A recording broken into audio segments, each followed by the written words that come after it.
Hi, everyone. I'm Beth. I live in the Amish community. Let me tell you a little bit about us for those who don't know. The Amish are a community. I live in the northern part of America. We're the most people here. My parents preach Christianity, as do others. I have lived my whole life among the Amish. My father is a cheesemonger, as was his father and his, and so on. Our family is popular because of this craft. During prayer, my dad always says that we should be thankful to God for everything. I am thankful to him. We used to go to church a lot. The father received people every day so that they could repent of something. If you got sick, go to church. Bad luck, go to church. Bad harvest, go to church. Just so you understand, we don't make much use of civilization. We do our laundry by hand. We cook over a fire most often. My mother says that there is nothing better than a fire because it's the basis of the heart and home. Sometimes my father goes fishing with other men from the county, and then they come back with a catch, which means that for the next 2 days, we eat fish. I often helped my mother with the livestock. We also keep livestock, by the way. And everything in our life was fine with me until a girl came into our area. Her name was Kim. She was Asian. I don't know exactly what nationality she was, but I had never seen eyes like hers, and her hair was blue for some reason. She spoke good English, and she came right up to me as soon as she saw me. I was embarrassed. My mother always told me not to talk to strangers, but I did. But Kim came to me when I was helping my aunt water the corn in the field. She was immediately like, "Hey, hi, give me a drink, I'm dying of thirst." It seemed strange. I timidly handed her a glass of milk, but she gave me a squeamish look. "Is something wrong?" "It smells weird." "Weird? Unless it's the milk." "It's just the milk I buy in the store doesn't smell like that. Maybe yours has gone bad." "How could it have gone bad? My aunt just milked the cow." "Wait, are you saying this milk just came out of the cow?" "Yeah, where else could it be?" Ugh, oh my God. "Do you want to pray?" "No, I don't. Just give me some plain water." All right. Here you go." "I hope it's not from the tap." No." The blue-haired girl started to drink, and I continued. Kim choked and handed the glass back. I wanted to leave and get on with my work, but she suddenly said, "What's your name?" We got to know each other then. In a few words, I learned that she'd come here with her and one other family on a business case. Kim was upset that I didn't have a smartphone charger, and then she was surprised to find out I didn't have one either. "What about TikTok, Instagram, or Netflix?" "Sorry, I don't understand the language you speak."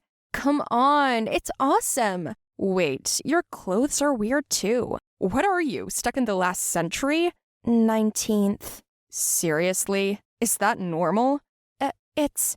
Do you want me to show you something?" I got curious. I dropped the bucket and ran after Kim. She led me to the house down the street. It used to be closed, but now her family was temporarily living there. Kim showed me a bunch of videos on her laptop and showed me how to take pictures. The inside of their house was completely different, like everyone else on the outside and modern on the inside. I loved it. It was convenient to heat food in a microwave instead of a frying pan. And Kim also had a whole trunk full of cosmetics. So that's how she got those weird eyes. Those black things she called wings. Kim drew one for me too. And then I heard my mom calling for me, and I ran home. My dad almost had a heart attack when he saw me wearing makeup. He told me to wash it off and not to talk to strangers anymore. I hid the eyeliner I'd been given in my pocket and listened to the lecture. But Kim and I didn't stop seeing each other. We just did it surreptitiously now. She would change into dresses I gave her, cover her hair with a handkerchief, and I would go with her into the field after my business. She told me a lot of things, and I shared stuff with her too. Kim told me she wasn't here for long and that she was glad she'd met me. My new friend suggested I visit her sometime. It was impossible to do that. I certainly would be put down by my dad. But Kim told me to leave everything to her. So we went to my house. Kim formally introduced me to my parents, then asked my dad for time to talk. I couldn't hear what they were talking about, but then a miracle happened, and my dad let me go into town with Kim's family for the day. They were supposed to go shopping and be back in the evening. I was just in shock. How did you manage to talk him into it? I can't believe it. It's called a personalized approach. I wore my best dress, but Kim rejected it and gave me jeans, a t-shirt, and sneakers. Wow, that looks good on you. You keep the clothes. It's my first gift to you. Actually, it's your second. The first was the eyeliner.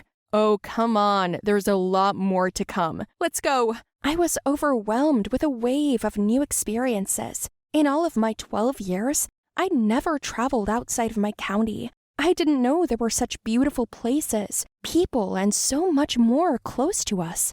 When I first walked into the supermarket, I was in gastronomic shock. It turns out that there is a huge amount of drinks, chocolate, ice cream, chips, and a sea of everything. My eyes shone with happiness. Kim took a video of me. She had a lot of fun watching while I ran around and touched merchandise. Listen, Beth, can I ask you a question? Your Holy Father, how should I put it? Have you noticed anything strange about him? No. Why? It's just that my dad wanted to buy some land from your dad's brother, and I just found out about it yesterday. He said he had to discuss it with your dad, which is understandable, and a saint, too. The saintly father has nothing to do with the land. He does... Yes, I know who he is. It's just also confusing. The Pope thinks he not only listens to people and passes on God's word. Then what else? He's here in place of the mayor. But my dad's the mayor. It's a whole community. When Daddy wouldn't sign up for an unprofitable deal, the saintly father said sinners go straight to hell. I'd never seen anything like that before. Father was in charge, so no one interfered. There was a story once, though. My neighbor, Matthew, wanted to marry a girl, and everything was fine until our community found out she was an atheist. That was the official story. The only time I heard it was because she had a falling out with the Holy Father. But why? No one knew. I got all kinds of stuff, and then we ran around all day shopping. I came home on time, happy and full of lots of presents and food. My younger and older brothers and sisters were happy too. Only my father didn't touch the shopping. The next day, he went into town on business. He was the only one in our family who went out, and when he arrived back, he was very angry. Beth, come down here right now! Before I could even get there, my dad showed me printed out pictures and videos of me. I knew it was a bad idea. All of this is a big sin.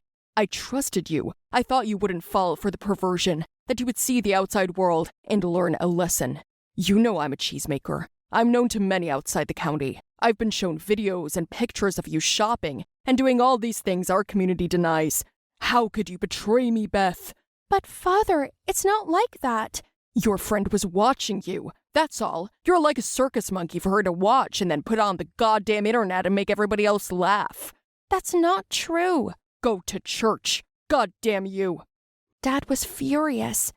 I turned my head toward the window and saw that Kim had heard everything. I then went to my room to change for church, and Mom took everything I'd been given except my eyeliner, which I'd always carried in my dress pocket as a keepsake. We couldn't be friends anymore, but the problem was much deeper than that. I'd already tasted a different life, and it wasn't just about the food. I realized that I didn't want to spend the rest of my days working in the fields, tending livestock, or making cheese. The only thing I asked God in the church was to help me get out of there. My prayers were heard by our priest. He sat down next to me, and I cried and told him about the situation. He listened and then said that my father was just scared. He didn't want anything bad for me, but I was his daughter, and therefore he was afraid I was going the wrong way. And what do you mean by wrong? I haven't broken any of the commandments.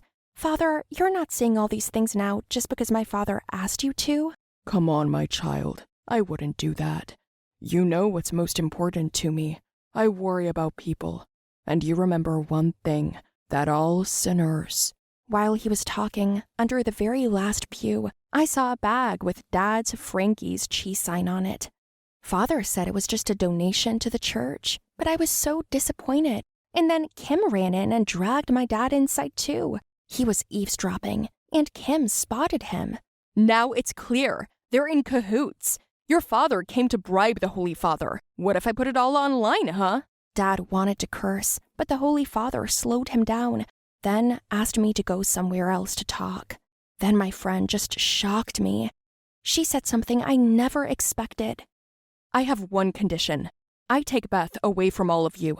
She will live with me, away from you. Father, Mr. Jones, you remember the story of the atheist girl, don't you? That's my sister. You didn't break her couple up because she didn't believe in God, right? She was just getting in your way, getting in the way of your business together. And I'm not talking about cheese. Beth, do you know what's in that bag? I opened it up and I saw the money. A lot of money. I went into the house, picked up the things Kim had given me, the eyeliner, and said goodbye to the others. I was sad to say goodbye to my mother, but she was happy for some reason. I want your life to be better than mine. She understood me from the beginning, for which I am grateful. What did it turn out to be? I always thought Dad was afraid for his kids, but it turned out he was more afraid for his business. Naturally, because selling contraband goods is lucrative. Kim's sister became a witness, and they decided to get rid of her. It wasn't that I saw something new that bothered him, but that other people saw me. So, to prevent that from happening again, I decided to change my appearance. And now I have a whole new life ahead of me. Do you think it'll work? Tell me, guys, did you like my story? Write your opinion about it in the comments below the video. Don't forget to like it, share the video with your friends, and subscribe to the channel.